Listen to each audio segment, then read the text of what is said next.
आज गोटे ऐतिहासिक दिन कहले अत्युक्ति हम नहीं। आज जो मीडिया मानू आड्रेस करने जो प्रेस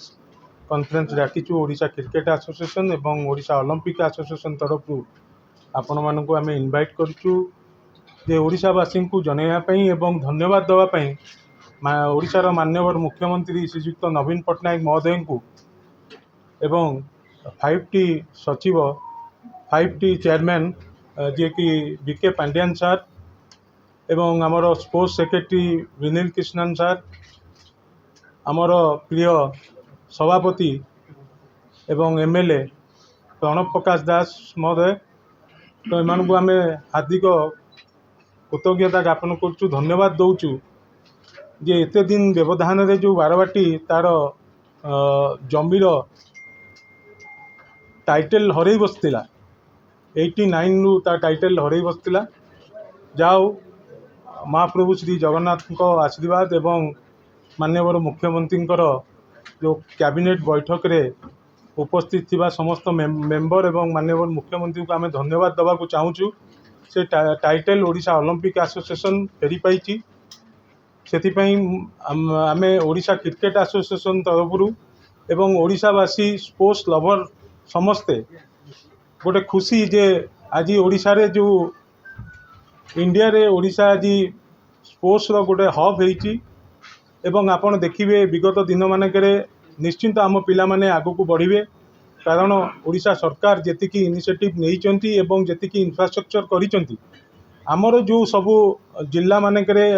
डिस्ट्रिक्ट एथलेटिक एसोसिएशन कहतु बा विभिन्न एसोसिएशन कहतु बा ओडिशा स्टेट एसोसिएशन कहतु से एसोसिएशन माने आगामी दिन में ओडिशा राज्य सरकार जो स्पोर्ट्स डिपार्टमेंट अच्छी आम सेक्रेटरी सांगे मिसिकी सांगे प्लानिंग करिकी सबू खेलर एकाडेमी केमती करा जिवो एवं आम पिला मानकु इंफ्रास्ट्रक्चर सहित कोचिंग व्यवस्था टू नहीं रहिबा खाइबा पाठ पढ़िबा समस्त खर्च केमती सरकार बहन करेंगे एवं आगामी दिन में केमती स्पोर्ट्स डेवलपमेंट हम निश्चित भाव डेवलपमेंट हम ए अत्युक्ति ना कारण आपड़ देखु प्राय 60टा क्रिकेट 60टा इंडोर स्टेडियम कर स्विमिंग पूल बैडमिंटन टीटी आपणकर लॉन्ग टेनिस एथलेटिक तो सबू खेल को प्रायोरिटी देकी जो डेवलपमेंट कर